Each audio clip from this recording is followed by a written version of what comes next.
Good afternoon. So my name is Santiago, and I was born in Cali, Colombia. And I want to tell you three stories. Fellow Colombian? Yeah, all right. So I want to tell you three stories about my journey and about my life that to me have taught me the incredible power that work and work environments have in elevating humanity and creating a better future for generations to come. The first story, I was 7 years old in Cali, Colombia, and my parents gave me a red wagon, a radio flyer. And we lived just outside of the city boundaries, and the water wasn't good enough to drink and cook with. And so the Coca-Cola truck would come every week and drop off those big 5-gallon jugs, and that's what we cooked and drank. And I remember seeing a problem. The Coca-Cola truck would get paid a couple of weeks later from people. The security guard at the front gate had to basically do a second job collecting water payments, and everybody had to come up to the front of the gate and lug these heavy water jugs back to their house. And I had this idea. We had an avocado tree in my backyard, and I had been selling these avocados to my parents' friends for entirely too much money, about twice as much as the grocery store charged. And this was before avocado toast and millennials really drove up the prices of avocado. And so I had saved a little bit of money, and I went to the Coca-Cola truck, and I said, hey, any way that you can just sell to me, and here's the deal. I'll pay you up front. I'll deliver door to door instead of people having to come up. And security guard, you don't have to do the second job. And Coca-Cola truck said, yeah. Security guard said, heck yeah. And everyone else was like, yeah, you'll deliver it to my water. So when anybody wanted water in my neighborhood, they would call me up, call my house. I would put those water jugs on the radio flyer, tie it to my bike, and deliver the water. At the time, I didn't know this, but we called it an exclusive distribution agreement with Coca-Cola truck, kind of like Uber for water. And a couple months later, I racked up the profits. And I remember never before being so engrossed with anything in my life. This idea of seeing a problem out there, having a vision for the world, not as it is, but as it should be, figuring out how to creatively solve that problem, solving everyone's problems, adding so much value that I actually got to keep a little bit of that value to myself. This was incredible to me. I had found my art. I had found my passion. And since then, I've been chasing that moment. But what I want to tell you next is a harder lesson that I learned through this experience. A couple months later, I looked at my bank account. I got a checking account. I could write checks. I never wrote a check. I just liked the ability to be able to do so if I so needed. And I had a lot of money for a 7-year-old. I had about $100 in Colombian pesos, which for a 7-year-old, that is a lot of candy money.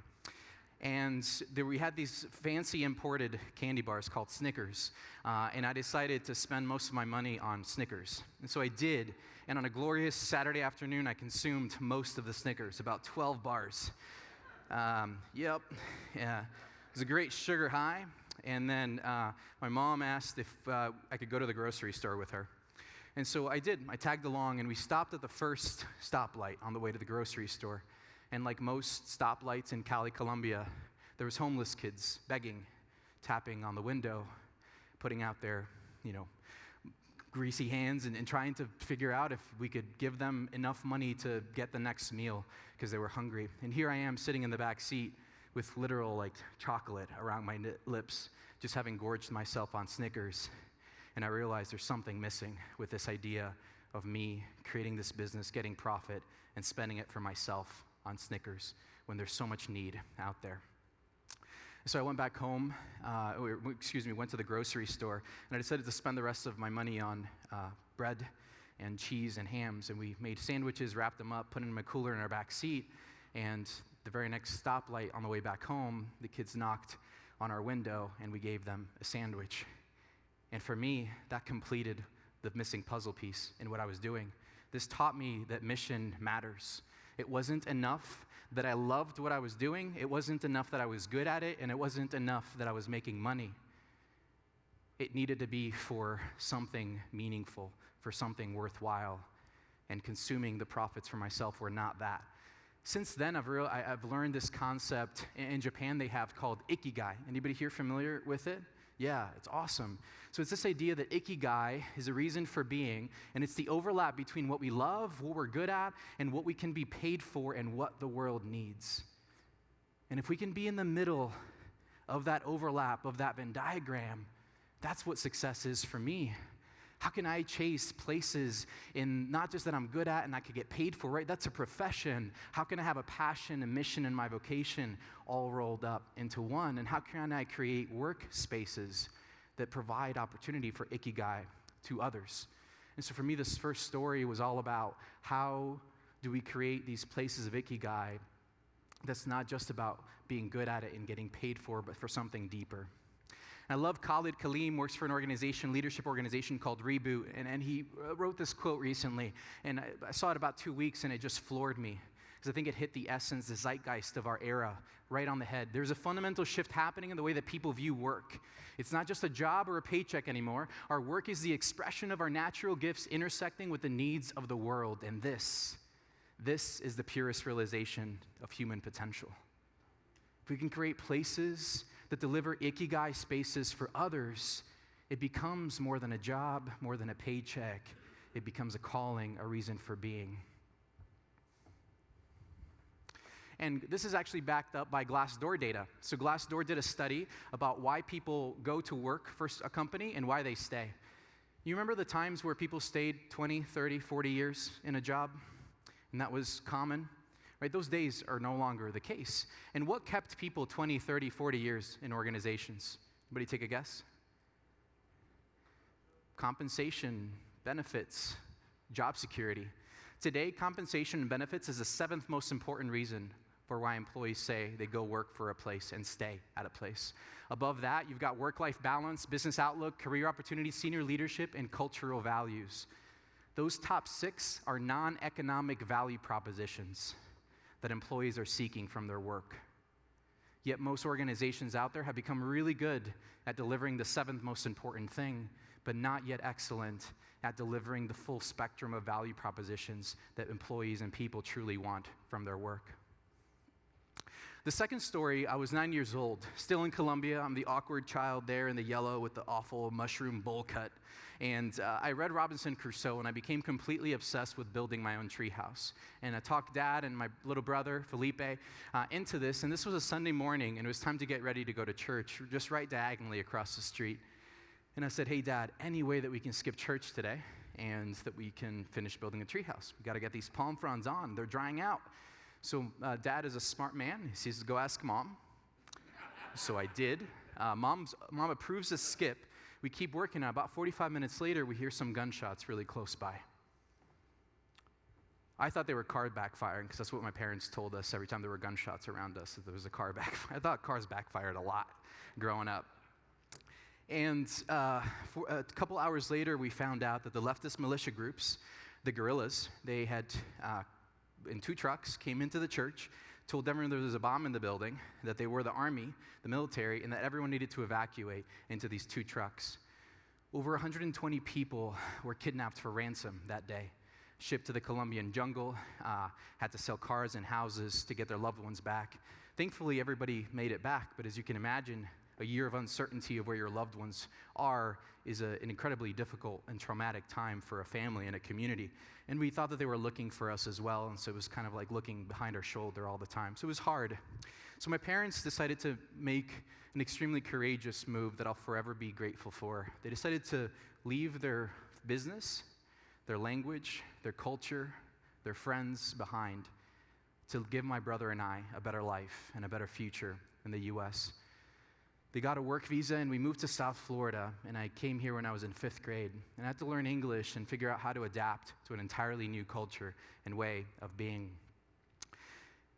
The hardest part to adapt to an actual American culture was the colloquialisms or the idioms or the sayings. You know what I'm talking about? Like, chip off the old block. Like, what is that? Why is that block chipping? I don't understand. You ever say a saying incorrectly for years, and you found out much later that you've been saying it all wrong? You know what I'm talking about? I had many of those, but I'll tell you one of those. It's kind of embarrassing. You know the phrase, in a nutshell? Like, in a nutshell, what I'm saying is this. I don't know if people felt bad for me and just didn't correct me, or just my thick accent at the time, they didn't understand what I was saying. But I said in a nacho for the first 3 years.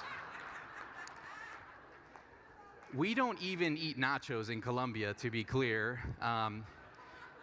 And I would posit to you that that is a better saying than in a nutshell, right? In a small digestible morsel. I've never seen a nutshell before. It's nonsense, but I digress. Let's keep moving. But moving here to the U.S., to me, I realized years later that it fundamentally sort of changed me. The sacrifice that my parents went through to give us a better future instilled in me this obligation to achieve, almost this responsibility to make my parents proud, to do something meaningful. I remember the perspective of seeing how millions of Colombians had very little opportunity, and here I was, for random reason, fate, luck, God, whatever, otherwise, I had been given so many privileges and opportunities in the States. And so I started to try to achieve as much as I possibly could to make my parents proud, and I also had this weight of responsibility to go back to Colombia and give back, and specifically tackle the challenge of cyclical poverty in children. And so I started a company in college called Bluebridge. I started with a small idea. It was Indianapolis. Super Bowl was coming to Indianapolis in 2012, and I decided to create an app, mobile app in the iTunes and Android App Store, charge $1.99 for it, and tell people what to do, where to go eat, and what to do during their Super Bowl weekend. 4 years later, we have 40 employees. We have millions in recurring revenue. We've got venture capital, and I almost lost the whole thing because I almost lost the culture. See, I didn't really have a mission for this company. The mission for this company was to make as much money as possible so that I could go back to Colombia, start a nonprofit called Red Wagon, and give training to kids in orphanages so that they could get better jobs when they left the orphanage at 18, rather than having to go back to the work that was going to keep them in cycles of generational poverty. So I lost my way somewhere in there. Bluebridge became about the money, and yes, for some good reasons, but it still became about the money for me. And it turns out that when your end is money, you justify all sorts of means to get there. So I started not leading well, especially during about a 6-month time where I was selling 2 of our business units. We were starting another mission-first company at the time, and I signed up for way too much. I was a CEO, I was the VP of marketing, and no investment banking help to sell 2 businesses at the same time. I started being short with folks. I didn't lead. I didn't cast a vision and a sense of purpose of where we were going with the new business. And the team was really struggling, except I had no idea. The company had grown, and we had got more layers in management. I came more and more disconnected with the people doing the real work, the people really delivering the customer experience, right? The sales reps and support reps. There were several layers removed. And during this time, they were miserable, and I had no idea. HR tried to intervene and tell me that there was a morale issue and that something needed to be done, and I was like, cute anecdote. Yep, they're fine. Change is hard. They'll get over it, and we'll get through this. But we had measured employee engagement before this, and we were doing really well, and we measured on a January morning in 2017, I walked in to an engagement assessment, and it showed that engagement had plummeted at Bluebridge. We had gone from a highly engaged company to one in the bottom quartile of engagement, and here we were starting an employee engagement company. It was humiliating. It was embarrassing. I felt ashamed. I felt like it was a mirror on my leadership. I realized that I was not the leader that my team deserved and needed, especially for the new journey. So for me, this was my cold splash of water that woke me up, that made me realize that I needed to change some things in my leadership, that this focus on growth and profit at all costs and treating people like cogs, disposable cogs in the machine for my own ends. Yes, I was going to use the money for good, but at the end of the day, I was completely abdicating the responsibility that I had to my team, right? We work for half of our waking life. And if we are in places of leadership, we have a responsibility to our people to create environments in which they can unlock their potential, become better selves, and be engaged at work. And I realized I wasn't doing that. We had a company that was an average engaged company. And by the way, 30% of employees out there are engaged in a company. It means that 70% of people on average are not engaged. 25% of them are actually actively disengaged. Before we continue, though, I want to define employee engagement. So what is employee engagement? There's a lot of talk about employee satisfaction, employee happiness, employee morale, culture, right? These are all kind of words that we talk about. And I believe that I was misled, and I believe that we've been misled for about the past 20 years on focusing on the wrong thing. Most of us has been focusing on satisfaction. So what did I do during that tough 6-month season where the team was struggling? We gave people compensation adjustments, we gave people raises, and I kid you not, we bought office snacks. That was our solution to the morale issue. We were trying to improve satisfaction and not improve employee engagement.